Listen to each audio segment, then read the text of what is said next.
پاکستان تحریک انصاف جو ہے اس کی کور کمیٹی کا جو انتہائی اہم اجلاس ہے اور جس میں بہت اہم فیصلے متوقع ہیں۔ ہم یہ کوشش کر رہے ہیں کہ پارٹی کے کنونشن منعقد کریں ملک بھر میں، اور اس کا آغاز خیبر پختونخوا سے کر رہے ہیں۔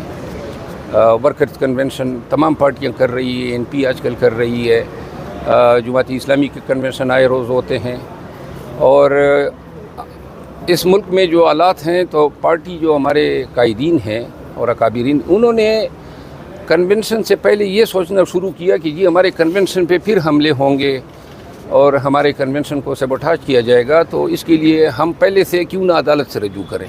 یعنی آپ اس سے اندازہ لگا سکتے ہیں کہ پاکستان تحریک انصاف کتنی ڈسکریمنیٹری ٹریٹمنٹ کے حوالے سے خائف ہے کہ اس کے ساتھ جو ٹریٹمنٹ ہو رہی ہے وہ پاکستان کی کسی اور سیاسی پارٹی کے ساتھ نہیں ہو رہی ہے۔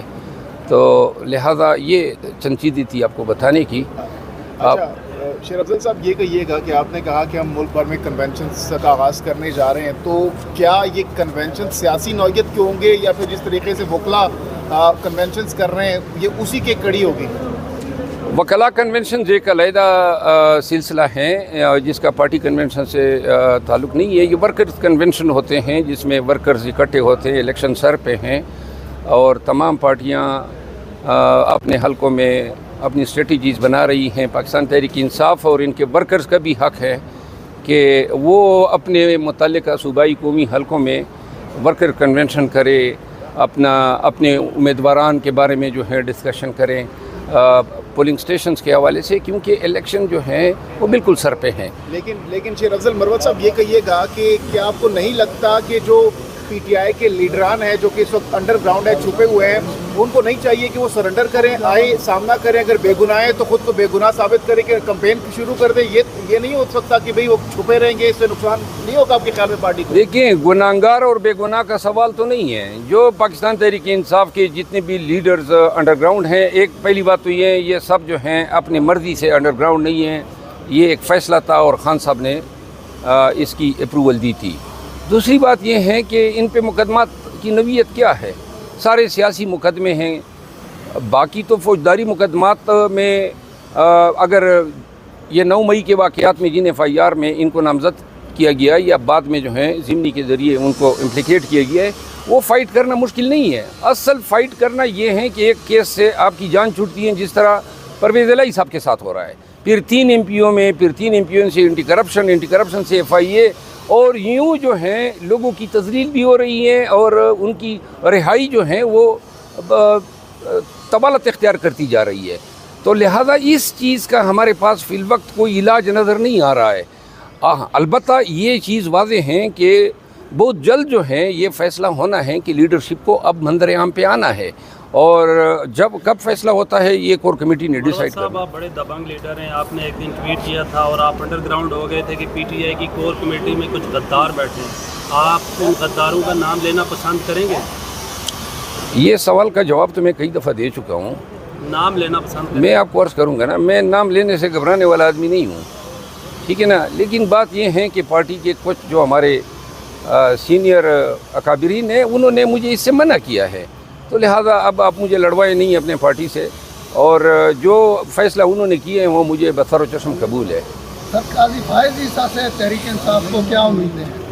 قاضی فائز عیسیٰ صاحب کو ہم مبارکباد دیتے ہیں، اور پاکستان تحریک انصاف اور پاکستان کے عوام اور پاکستان کی لیگل کمیونٹی یہ توقع رکھ رہی ہے کہ پاکستان کو جو چیف جسٹس ملا ہے وہ سب سے پہلے جو کارروائی مناسب سمجھے گا وہ ہیں عدالتی جو نظام جس کا شیرازہ بکھر چکا ہے، اور جو عدالتی احکامات جو ہیں وہ بار بار پاؤں تلے روندے جا رہے ہیں، اور جو سب سے اہم مسئلہ جو درپیش ہے عدلیہ کو وہ ہے کانسٹیٹیوشن آئین پاکستان کے تحت پاکستان کے عوام کی بنیادی حقوق کا تحفظ، اور اس تحفظ کو فراہم کرنے میں ابھی تک عدلیہ آپ سب کو معلوم ہے کہ وہ ابھی تک کامیاب نہیں ہوئی۔ فیل کر رہے ہیں لوگ عدالتوں میں اس ڈر کی وجہ سے نہیں جا رہے ہیں کہ عدالتیں جو ہیں ان کو انصاف کی فراہمی صرف فراہمی نہیں ہے بلکہ اس انصاف پہ عمل درآمد بھی کرانا ہے.